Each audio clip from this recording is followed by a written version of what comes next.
BBC Sounds. Music, radio, podcasts. Hi everyone, Susie Dent here, friend of the pod. I'll be back later with a question, but first I must warn everybody that the following podcast does contain some strong language and some adult themes, so it may not be suitable for children. It's also got some unusual humour in it, which may be unsuitable for adults.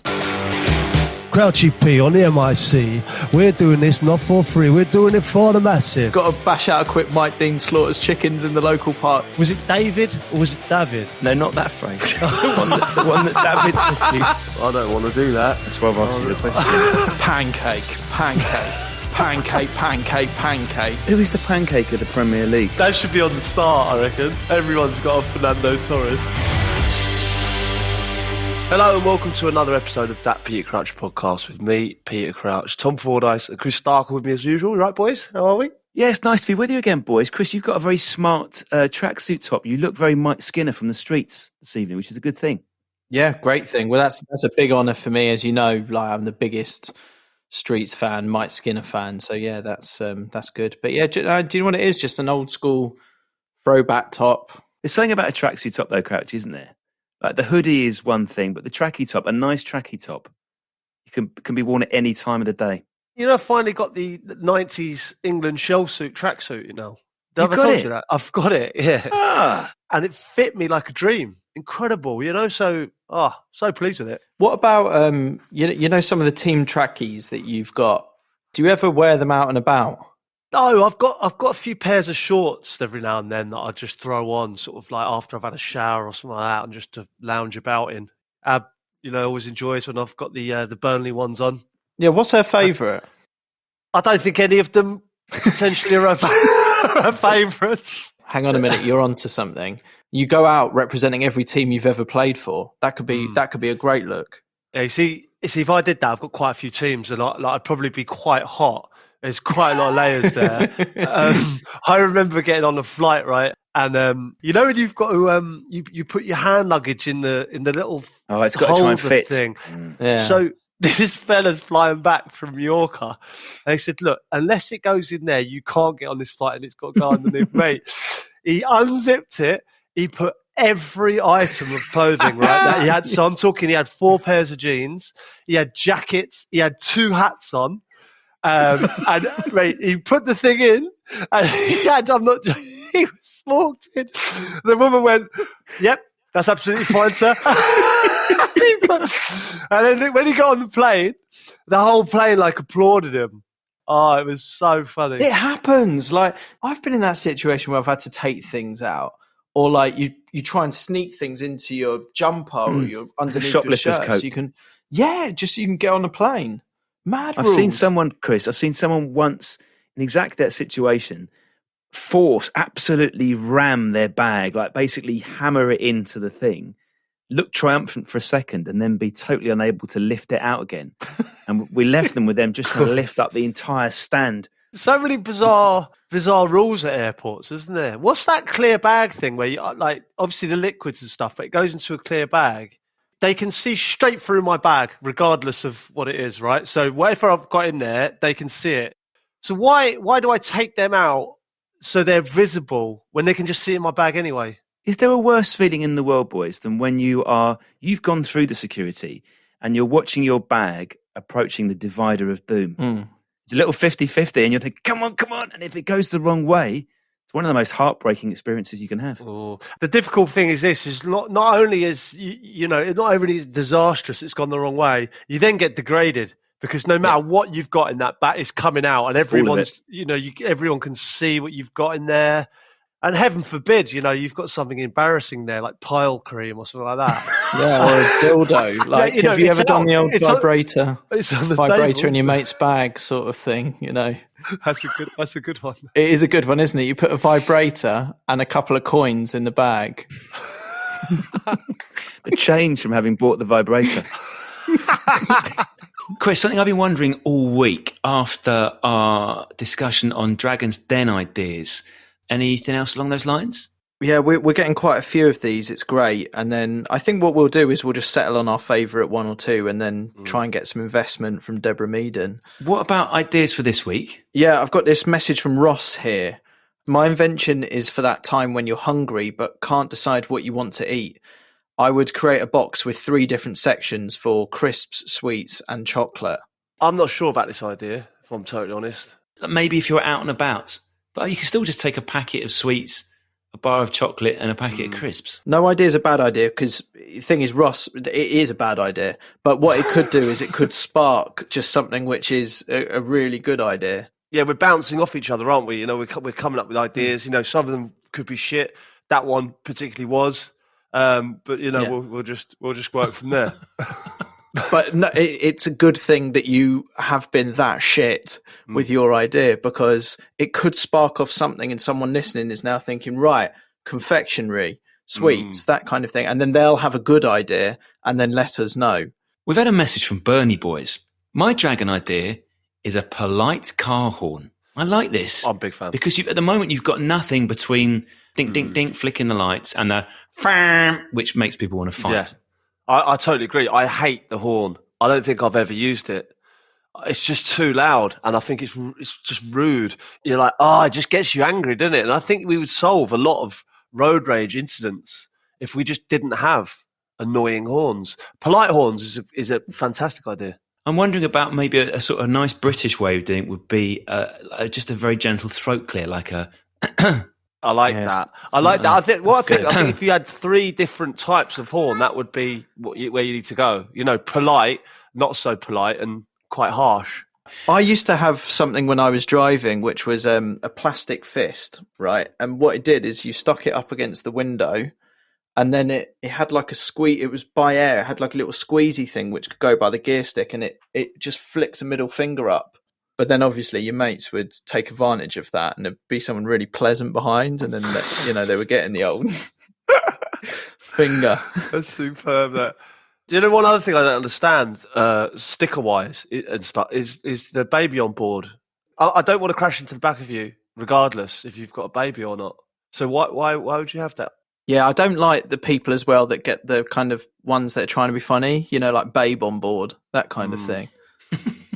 Abby got me one when I was at Liverpool years ago, I remember. What do you have? Honk if you're horny? Hunk on board. Yeah.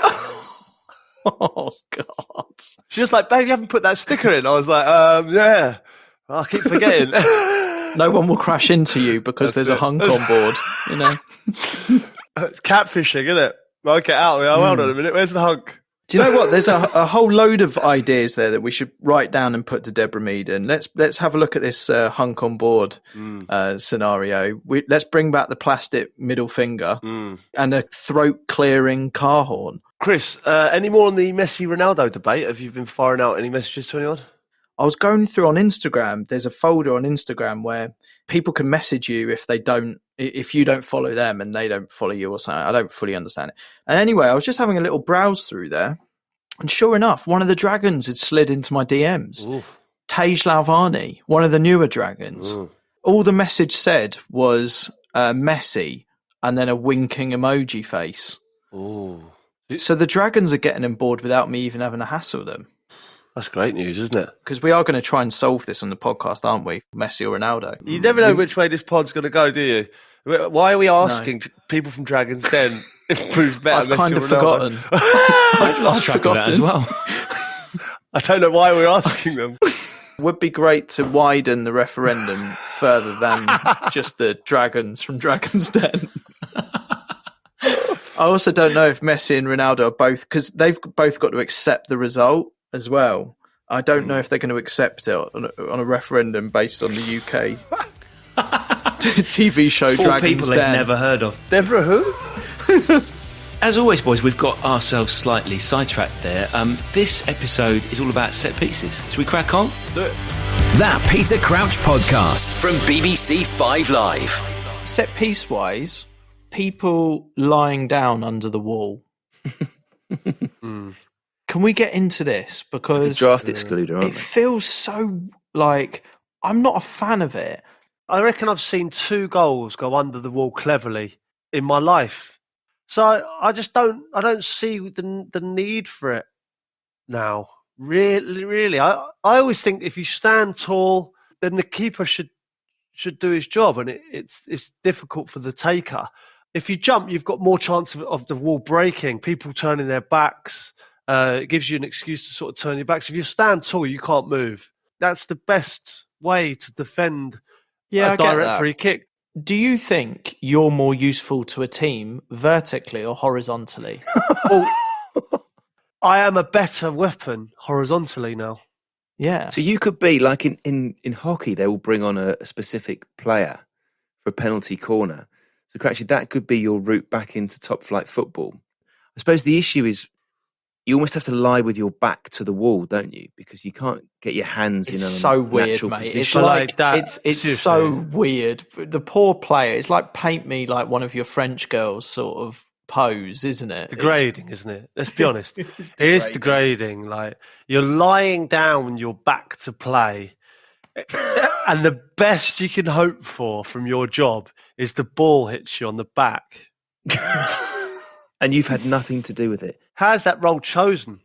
Just the longest person? The longest person. Do you reckon? Yeah, they can't smile, can they? Like, because it's a really serious job.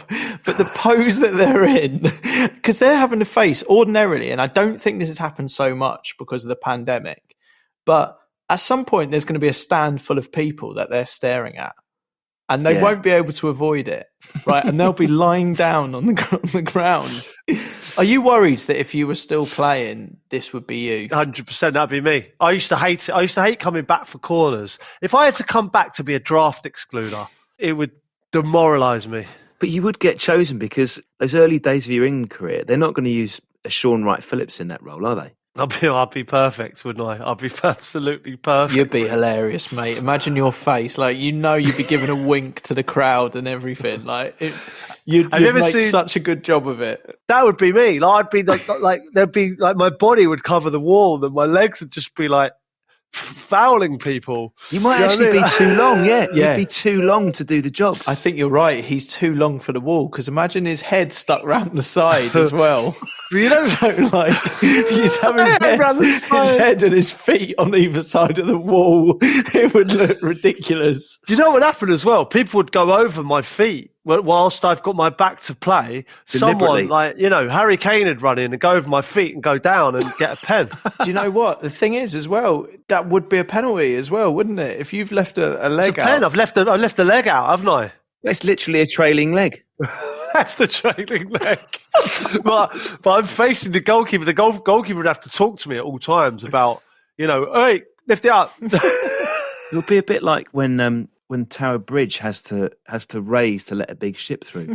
There'd be a moment where Crouchy's legs would be down and then he'd have to do the Tower Bridge at pace to get them out the way of an onrushing Kane. It's a real bitch role though, isn't it? I mean, like, in a match day, I suppose you can't have much of a laugh with it. Cameras are watching and stuff like that. But on the training ground, it must be fucking ridiculous. It just wasn't a thing when I was playing. So I see it now, and I'm the same as you. I'm like, what do they say? Like, how do you get chosen for that role and why? But if you were a manager, would you have players do it? Do you know another thing that I've just thought of then is, do you know the charger? The 4 in the wall or the 5 in the wall. And the man who runs out. Then you have the man next to them that the sacrificial lamb. Kamikaze style to block the ball.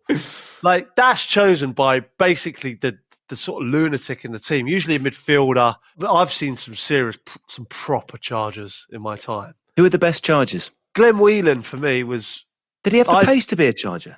No, someone with the desire to run out and get smashed with the ball from 3 yards. You've got to be a certain character to want that. A large amount of players could do that, but you have to really want it, like to really throw yourself at it. Theo Walcott for me is not going to be a good blocker, but he was possibly the fastest player, one of the fastest players in the Premier League. But is he going to be that man to block it? He's not that type of player, and I don't think he's that type of person. The blocker usually is a bit of a lunatic. Nothing about it's right, is it? Doesn't matter where it hits you, it's going to hurt. Like, there's something intrinsic in the blocker's character where they would be happy to wear a 70-mile-an-hour shot in the nuts because they know that no one else would do it. They relish being the blocker. I tell you, most blockers in teams are fans' favourites. And as a fan, I've been a fan as well. When that person flies out the blocks and is probably 5 yards illegally away from the set piece, takes one in the stomach, there's no better feeling as a fan. A cheer is the same as a goal, isn't it? Yeah. It makes me wonder, Chris, like the transfer policy of clubs now is so carefully worked out, and there's so much analytics that go into it, and niche players are bought for specific roles. I wonder how far we are off the day when a player will be bought specifically for their blocking skills. Like there'll be, quite a high premium for one of the best blockers in the country. Well, the thing is, you laugh, right? But I guess when you're talking about set pieces and the analysis involved, getting so technical as to what everyone does, it surely isn't that far off to where you start seeing serious stats being put behind some of these like key roles in a set piece. Yeah, potentially. But also, I think the stats are pretty damning on how many goals are scored from corners. I think it's only in England that this happens. The excitement from the crowd when we get corners. We love it. No, it's not far off a goal. Here you go, Crouchy.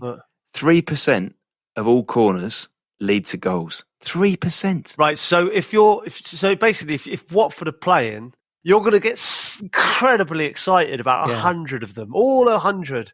97 of those are going to end in nothing.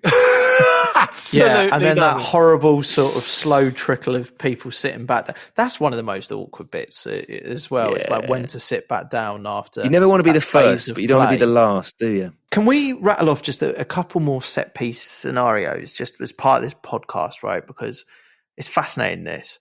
Can we count kickoff as a set piece? It is, yeah. Right. So, when you kick off, Crouchy, has there been many teams that you've played for where the manager has tried to get you like the quickest goal, catch them by surprise and try and score from that scenario? Because that's a great one to watch as a fan. People are nervous about kickoffs. You don't want to play too many short passes or go back to like the centre half or end up back at the keeper, because you pile yourself up if they win it in your own half in the first sort of 10, 15, 20 seconds.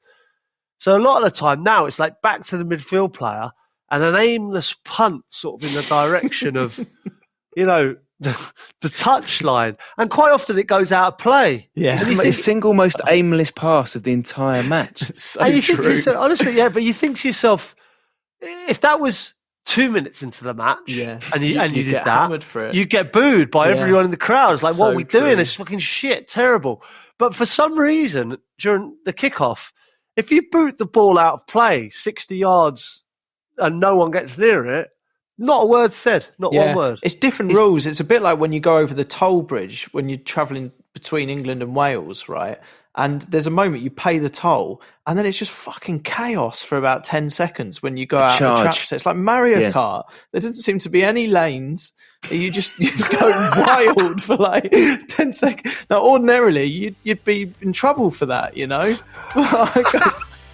That's carnage, isn't it, after the toll? It's wacky races, mate. It's the best bit of the M6 toll, that is, isn't it? Crouch going for the spectacular. Oh, what a goal from Peter Crouch! That Peter Crouch podcast from BBC 5 Live. There sometimes seems to be an attitude with certain managers or players that set pieces are almost a bit dirty, that they're not as pure and beautiful a way to score a goal as open play. Yeah, totally agree with you, Tom. Yeah, there's a stigma associated to set pieces, like it's almost a cheat, or it's an easier way to score, or it's beneath certain people. Certainly at Burnley, certainly at Stoke, I would practice set pieces more than I would at Liverpool or Tottenham, and I don't really know why that is. Because you can play free flowing football, beautiful goals, lovely passing football, counter-attacking football. But you always need to be good at set pieces. You need to have something in your armoury.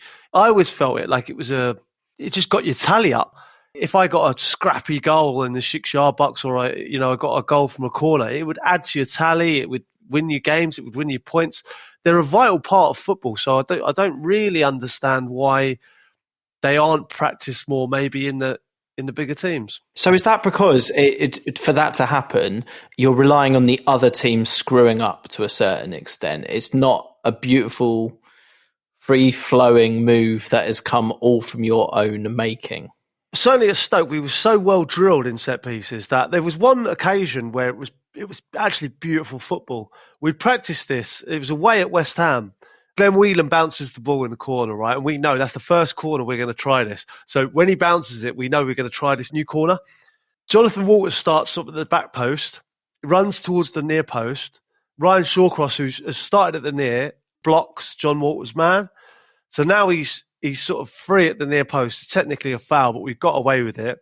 Glenn Whelan has whipped it into the near post on the floor, and he's finished it brilliantly at the near post. That feeling of something you've worked on, the sign has been done. You know, you get that sort of those butterflies in your body go, oh my God, we're going to do it. We're going to do it. Everyone's sort of acting and playing a role. But that feeling, I mean, the bench love it because they, you know, it's almost a goal for them. So talk us through, from a training ground point of view, when you're practicing a set piece, do you plan what you're going to do separate and then they roll out a defence in front of you that you can practice this on? I used to you remember how England set up at the World Cup? You know, with the choo-choo train. The train, yeah. So you've got basically the best header of the ball would be the back of this train because the first man is not getting a header in, let's be honest, because he's blocking. I used to hate someone grabbing onto me or holding me, so I'd always hide behind one of my teammates. At Stoke, it'd be Ryan Shawcross. I knew he was big and he was sort of getting in the way. And then I could either fake to go near, you know, just throw a little shimmy in. The whole idea of this is just to get a free header in. You know, if I got a run on someone, I knew that more than likely I'd win the first contact. I used to like the ball floated in more than whipped, just over the defender's head, the gazelle, as we like to call them. Straight over the gazelle, bang, at the back post. I used to love those. That adrenaline. I've lost him. Oh, you're excited. And then the ball's right. And you go, oh my God, there's another factor. And then you go, what? And then it's so hard to not snatch at the chance because you're so excited that those factors have happened. So then you've got to wait, you know, and then you get the timing right. And when you get that contact and you realise that the keeper's not going to get there, like all those factors coming together, it's such a good feeling, that kind of goal. In such a short space of time. Have you boys seen that video of a slow motion Ronaldo? I mean, he leaves the ground before anyone else and he's in there. He's in the air longer than anyone else. It's one of the most beautiful things I think I've ever seen. The defender was shocking in that scenario, I have to say. Was he? Because I couldn't tell from the video because it was slow-mo. It was a bit of both, but I feel like it was absolute genius and it just proves, you know, like absolute specimen that Ronaldo is. See, the way you've described it to us there, Crouchy, that was so evocative. It was quite beautiful, wasn't it, Chris? Yet there is still this sniffiness. There was a goal you scored when you were at Southampton and you score a goal against Arsenal direct from a corner. I think it's a Jamie Redknapp corner. And there's a quote always makes me chuckle, from Arsene Wenger afterwards, where he refers to you as a basketball player. So it almost feels like you should sit down with Arsene Wenger and just give him that little bit of chat you've given me and Chris to give him a greater appreciation of what those goals are like. Yeah, I think they are sniffed at a little bit. It is a bit of like the only way they can score is set pieces. You know, we have to. They're strong, they're tough, they're difficult to beat, and they're dangerous at set pieces. That for me is like a derogatory sort of summing up of a team. Certainly, when I was at Stoke, there was it's like they can't score goals any other way. They'll get a set piece and they'll lump it in the box and they'll get a header in, or you know, Rory's throw in. You know, the throw in will come in. They'll get a flick on. It'll be lucky, and it'll go. You know, someone in the back post will tap it in or something like that. I feel like that's the stigma. The stigma is that's the only way they can score. Shall we break down, because I'm fascinated by this, the different signals involved in a set piece and kind of how it's worked from your experience. Some of the best signals, the best moves that come from signals, things that we could maybe be looking out for when we're watching football matches. Firstly, the classic 2 arms in the air. Is that a generic call, or is that purely whatever's been worked on that week? they're not that difficult to work out. They're like 2 arms is back post and 1 arm is front post. Well, always. No, Always. they're always different. So you can never know which one's which, but it's either going to the front or the near, isn't it? Let's be honest. Does it reset when players leave the club or strikers leave the club? And the second one is, are there clubs that you watch on TV where they're still using the same signals that were used when you were playing and they've passed down through the team? Do you know the one I liked that always gets them? I won't say which club because I think they're still doing it.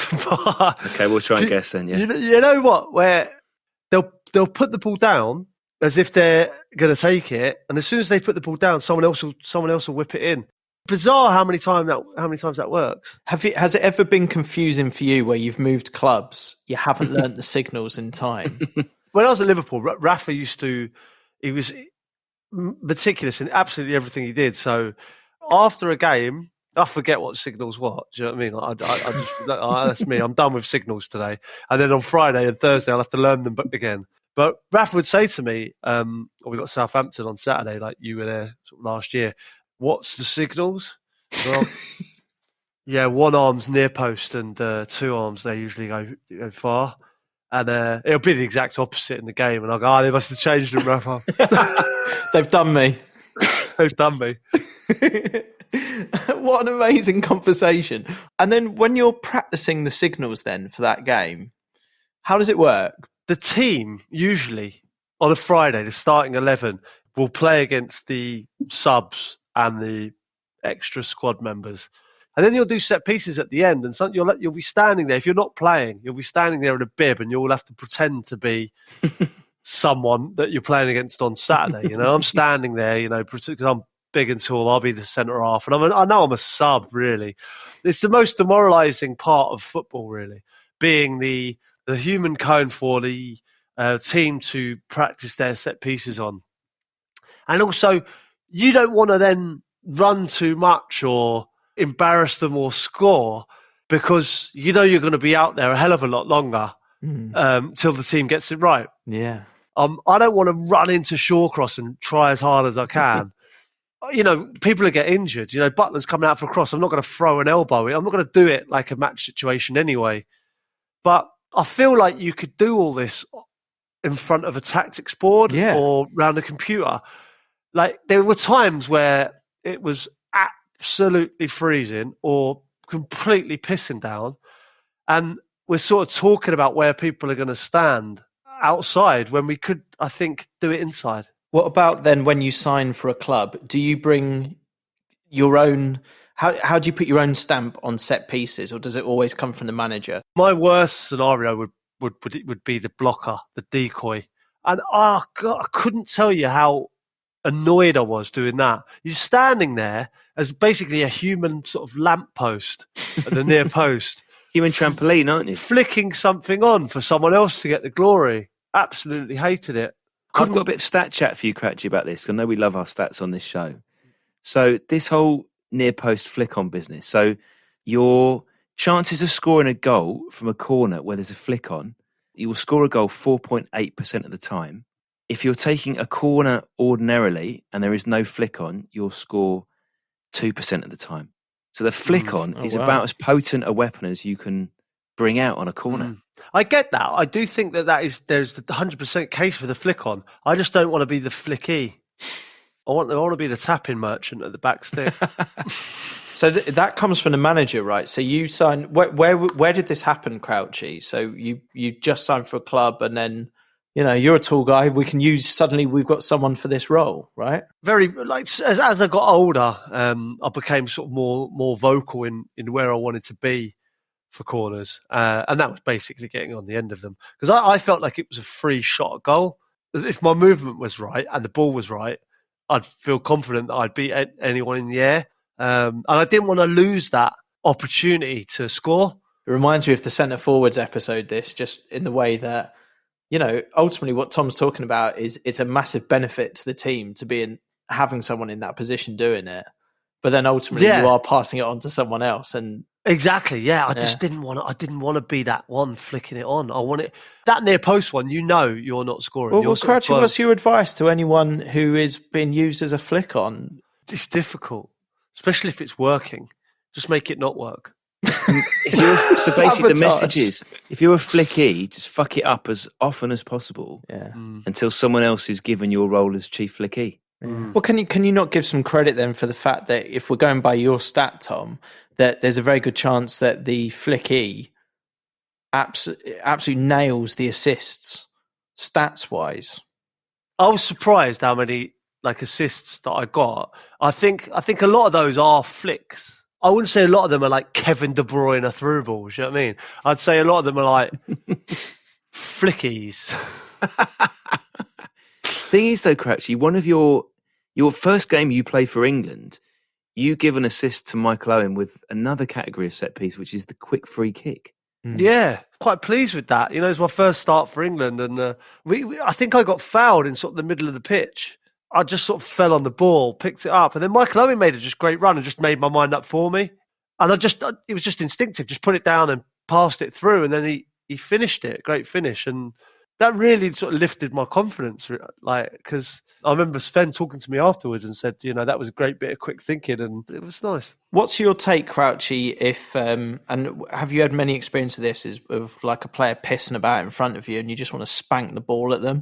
Or like I got sent off my first season at QPR, disastrous. I remember being away at Crewe.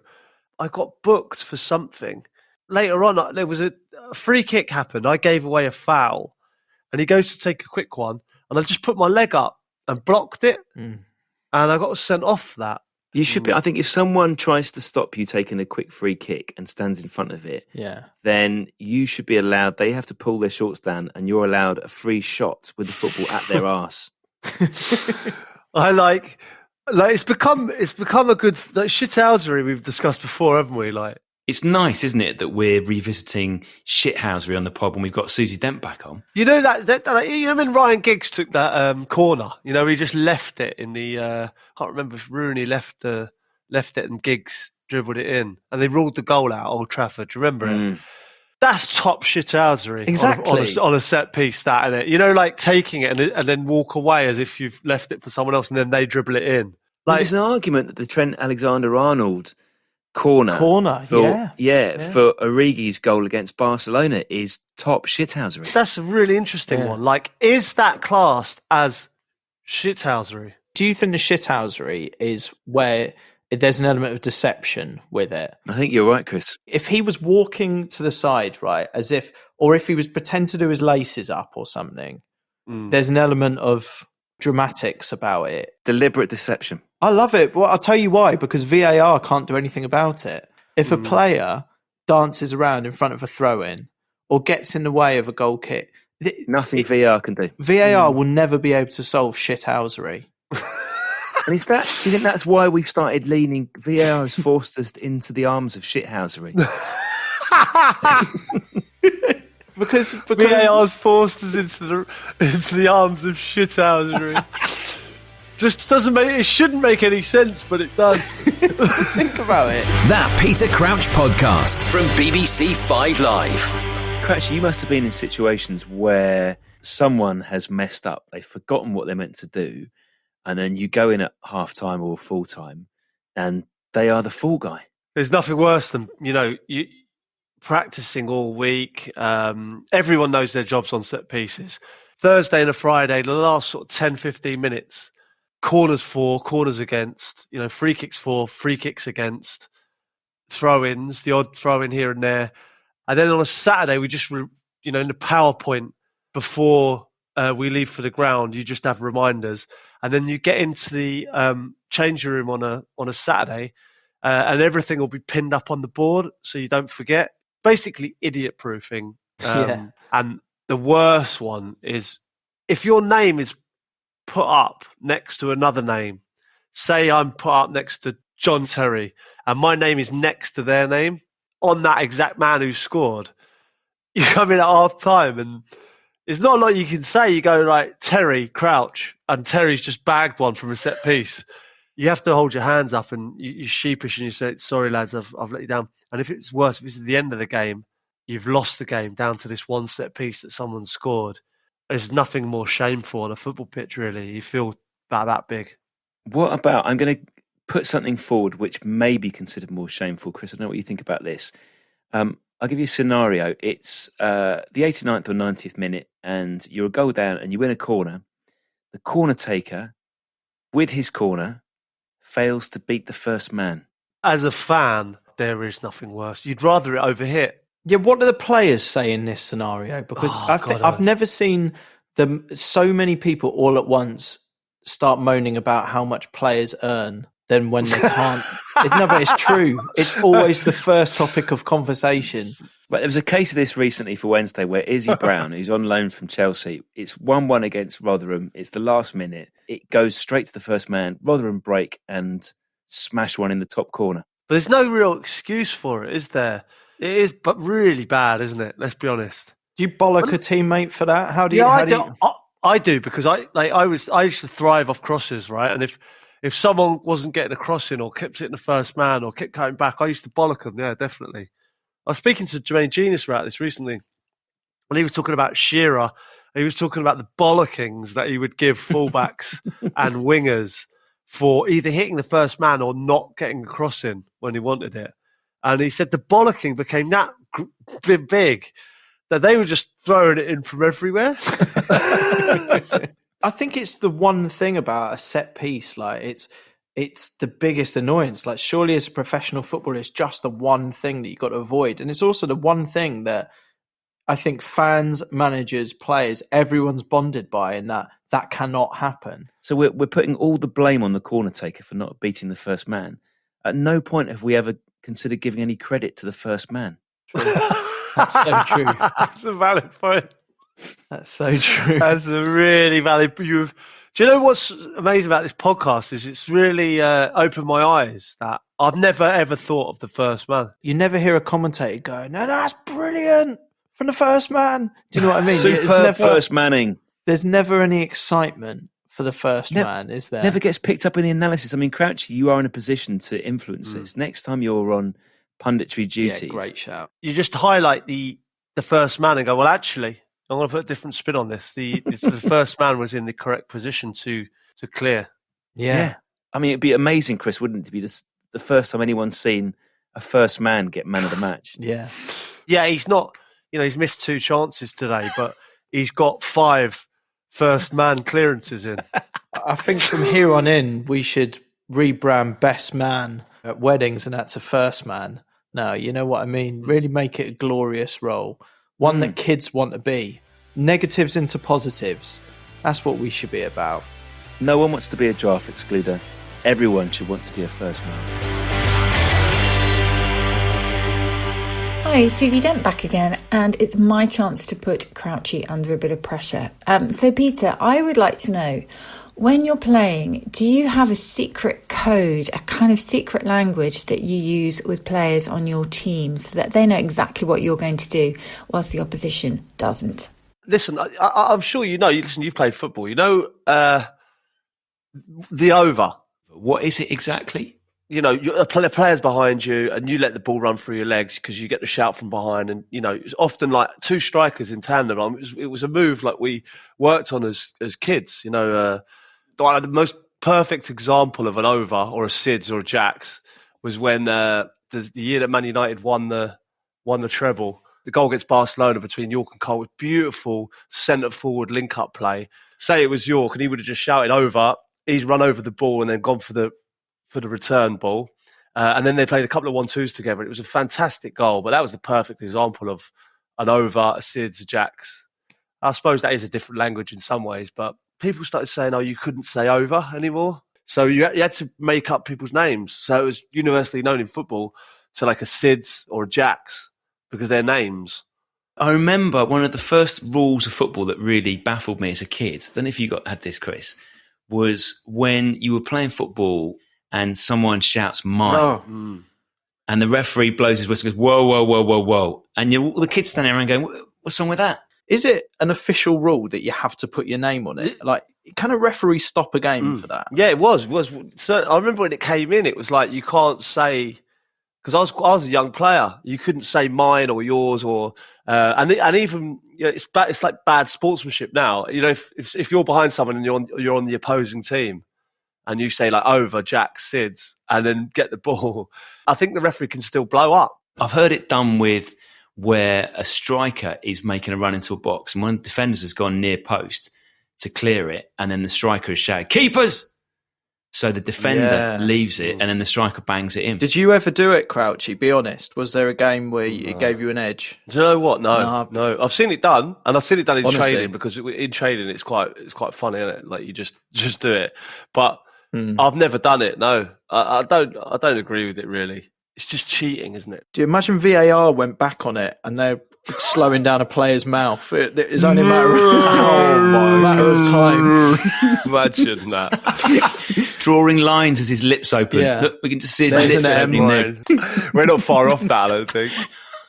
It'll come. Now, guys, do you remember on the last episode we heard from Liam, whose group of mates forfeit for finishing bottom of their fantasy football league was to take a life-size cardboard cutout of Mark Noble in a dress out to dinner? No, it's fantastic. Amazing. It's absolutely fantastic. It's so good. And now we've been getting so many messages from people sending in the forfeits that they do. These are brilliant. Message from James says, I lost last season and after lockdown will be required to get a megabus from London to Glasgow and back. The sting in the tail is that I have to get the first bus back once I arrive in Glasgow, meaning I can't even enjoy myself when there. I mean, how long a journey is that? That could be 8 hours each way. The first bus back. It's so good, isn't it? Amazing. All right, here's another one. This one's from Lewis. Whoever finishes bottom has to complete a full 20-minute live comedy set at an open mic night as soon as lockdown is over. There was an intense battle at the bottom between 3 or 4 people who were all shitting themselves. Oh, that's intense. I remember we went to Wimbledon once, and we went to the pub straight after Wimbledon. We were in the pub, and they had karaoke, and said to the fellow, we played a game, and the loser had to go and do this karaoke at like 2-3 in the afternoon with lots of very posh, well-to-do people that liked going to Wimbledon. And the song that we picked for our mate to sing was Chocolate Salted Balls. Do you remember? Chef by Chef. Yeah. Isaac Hayes. Amazing. I never seen anything like it. It was amazing. This is my favourite one I think we've been sending so far, but like, feel free to better this if you listen to this and you got one better. It's from Joe. He says, if you finish bottom of our league, you have to spend 24 hours in a McDonald's, but you get to knock an hour off for every full meal that you eat. There are McDonald's that are 24 hours, are there? Yeah. So, and you've got to sit in a McDonald's for 24 hours, which is so uncomfortable. Like, the whole place is designed to be that you get uncomfortable after 15 minutes and leave. Like, that's the whole thing. Plastic chair. What is a full meal under? Because obviously, as you boys know, I don't eat meat. So just talk me through what exactly a full meal entails. Yeah, you've got burger, chips, and a drink. But the thing is, that's only for an hour. So even just to knock off 8 hours of that, you've got to eat. It's really. But do you attack I think it? It's really clever. Like, what are your tactics there? Do you attack it or do you space out? How many could you get through, Crouchy? Like, put your neck on the line here. I'd like to think I'd be in there for about 10 hours. No. You're telling me you could eat 14 meals? Yeah, in 10 hours I could eat 14 meals. I hope we don't end up doing this, but of course we are going to do it. What else are we going to do? It's exactly what is happening, Chris. We are going to make Crouchy attempt to eat 14 McDonald's meals in 10 hours or less as soon as lockdown. Well, why don't we do? It feels we should do it properly. Like, we should do this forfeit. 24 hours in a McDonald's, all 3 of us. I'm going to struggle for obvious reasons, aren't I? Yeah. What do you have? McWhitebait. Do they do a McWhitebait? a McWhitebait. Let's go. Well, I think 14 meals in 10 hours. 10 hours is a long time. Let's do it. Let's do the 24 hours in McDonald's, right? If it goes the way that you're saying, you're only in there 10 hours. Only? And we'll do. Imagine, forget the 24 hours. Imagine if someone had started this conversation by saying, you've got to go to McDonald's and stay there. Yeah, it's already bad enough, isn't it? It's only because we've started at 24 that 10 doesn't seem an obscene number. What we should do is Mouse. play a game. Loser out of us three. Yeah, you're right, actually. Could we go around to Crouchy house? Crouchy, you've got a lot of fun activities let's do some of in your your house or your garden garden. Could we do the stuff. Crouch Olympics? Okay, brilliant. But that's settled, yeah? Crouchy. I really don't know how we got into this. Mini Olympics in the garden But to It decide. started with your boasting. That's what's brought us here. You're boasting about your consumption of Crouchy's McDonald's meals. Crouchy's worried as well, because the thing is, Crouchy, you can't lose in your own garden, can you? You can't lose Garden Olympics. You're a better sportsman than both of us. It's your back. It's quite literally in your back garden. Like, this is my house.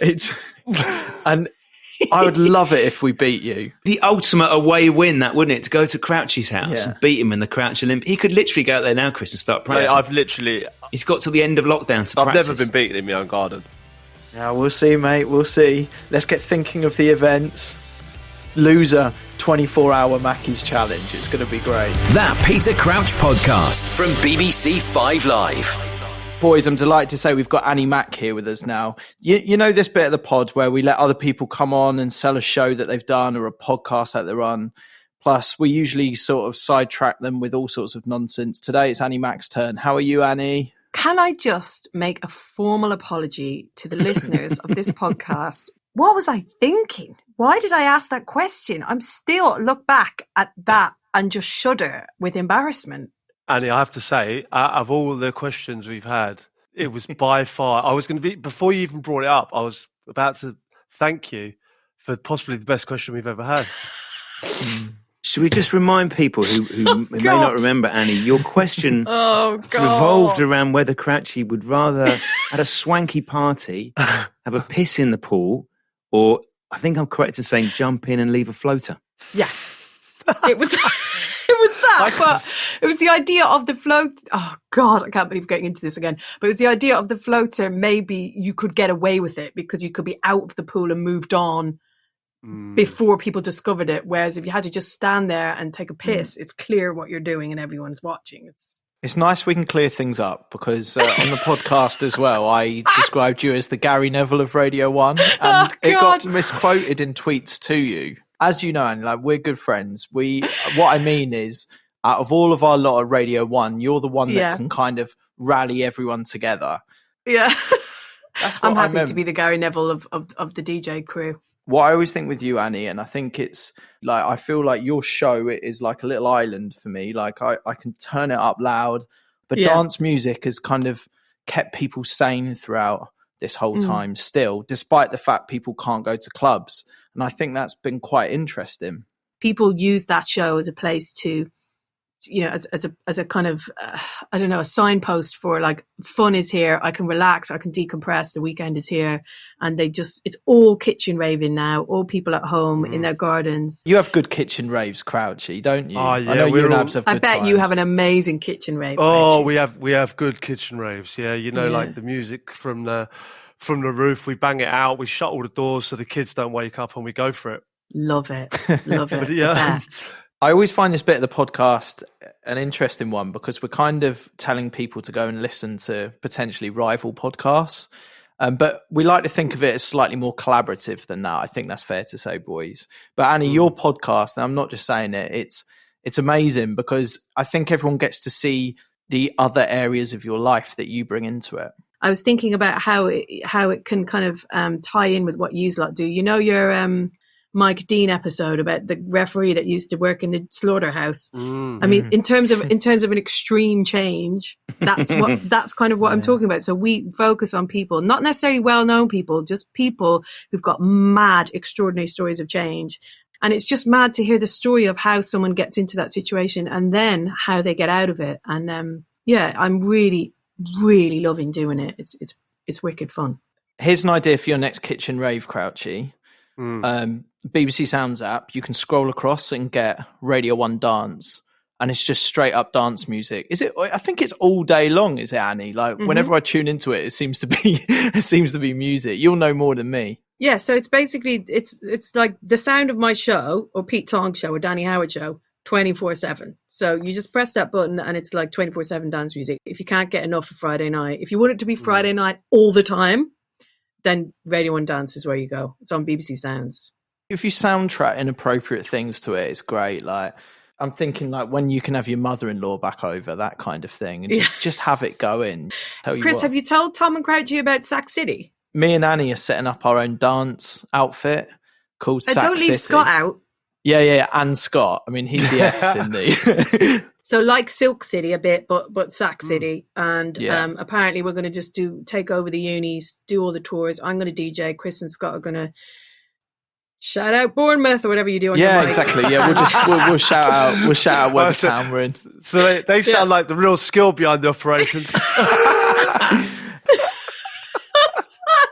That sounds like you on tour, Annie, with a couple of Herberts. Yeah.